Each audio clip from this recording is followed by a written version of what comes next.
Which brings us to part 3, the 2021 school year and the Senior Capstone Project Agents of Change.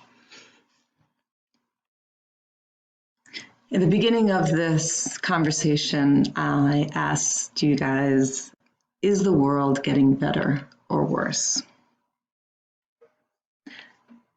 If you answered that you thought it was getting worse, you are not alone. According to the blurb here, think the world is getting worse? You're wrong. The world is, for the most part, not getting worse. But 58% of folks in 17 countries that were surveyed in 2016 thought the world is getting worse or staying the same rather than getting better. Americans were even more glum. 65% thought the world is getting worse, and only 6% thought it was getting better. The uncontroversial data on major global trends in this book will persuade you that this dark view of the prospects for humanity and the natural world is, in large part, badly mistaken. World population will peak at 8 to 9 billion before the end of this century, as the global fertility rate continues its fall from 6 children per woman in 1960 to the current rate of 2.4. The global absolute poverty rate has fallen from 42% in 1981 to 8.6% today. Satellite data show that forest area has been expanding since 1982.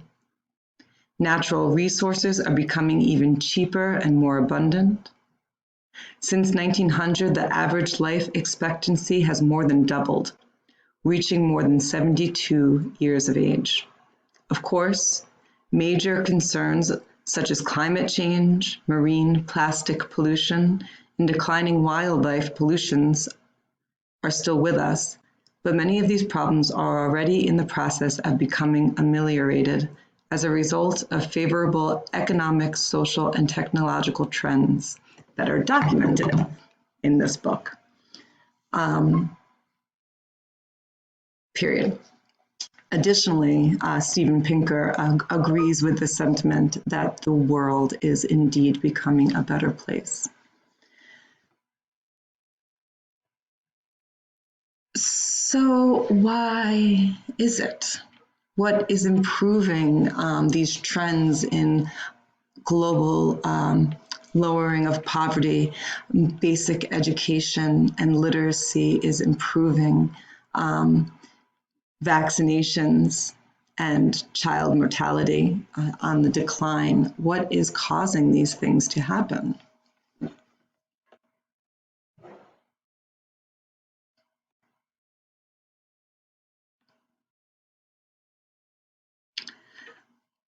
Well, Bailey and Tupy believe the reasons include more democracies, this idea of liberal science, how we decide what the truth is, and we do this through collective exchange of ideas.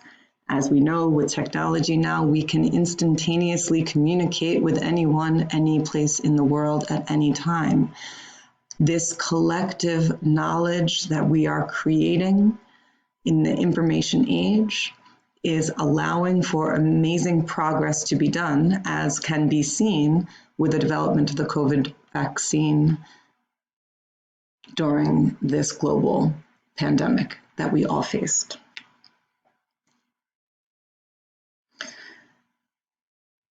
One of the principles underlining our exploration this year for our seniors is the idea that democracy, American democracy, is this great experiment, period. In Barack Obama's beautiful address to the nation, or the Democratic Convention of 2008, he discussed the idea of the more perfect union. period. Like the inspiration I find in approaching education as a researcher and as something to be discovered and understood, and something that is not yet fixed, that is not fixed, that is always in flux, that is always becoming. I am equally moved by the idea of America as a grand experiment, and that we are each able to contribute to creating a more perfect union. Period. One of the objectives I have as an educator is to instill in the students the sense of autonomy and self-advocacy to see themselves as players and creators of this community, and to actively work for creating a more perfect union.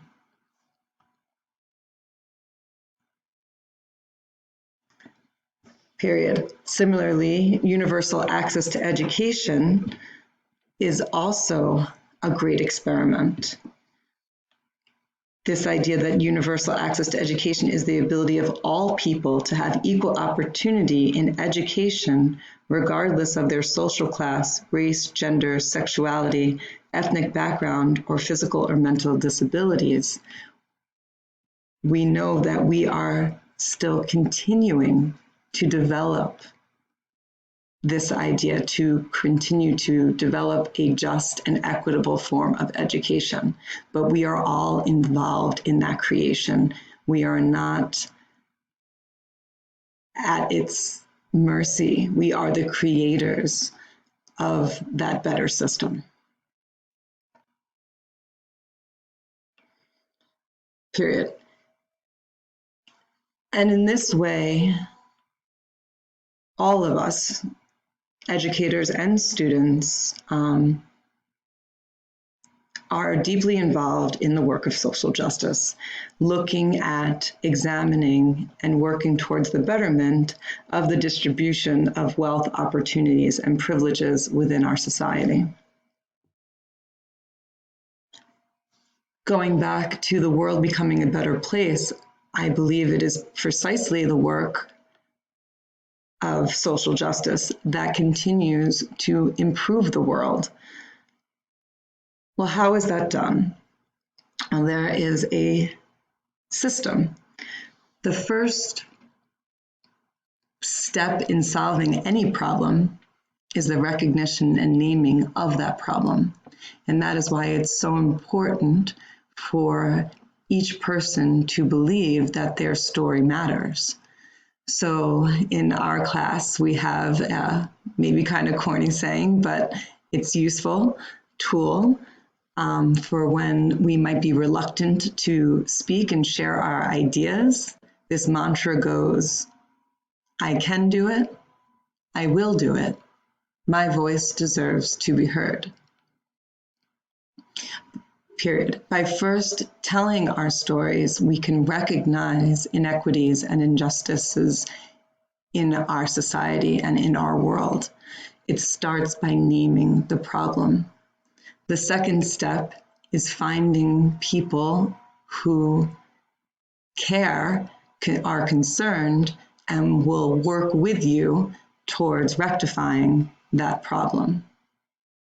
The next step is figuring out what needs to be done.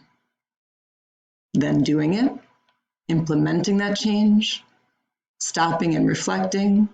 Were we successful? If so, how so? If not, what more needs to be done?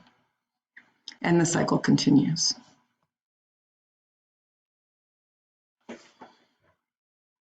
Period.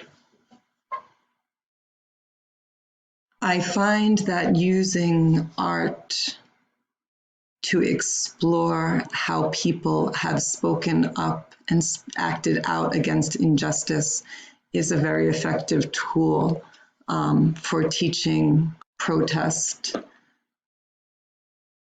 in the educational setting. I asked my students how they thought art might be used to combat or raise awareness about injustice, and this is what they said.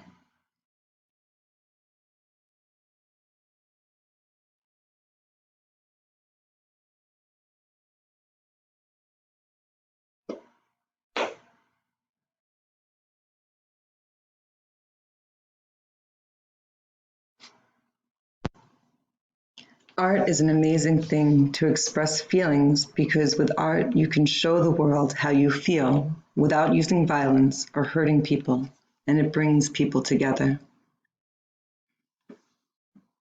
Art helps fight injustice and helps future generations to know the history of their fathers, people who defended freedom and equality, and all people and future generations must know these people. Art can help forget your problems for a moment and feel relaxed. Also, art can mean a lot to someone because they can see someone very significant who is lost and they remember it by them. I think that art helps to persuade people to do justice because drawings say things that words do not. In drawings, one can see sadness, pain, happiness, among others. And when you draw, you open your mind and heart without asking. It says it all on paper.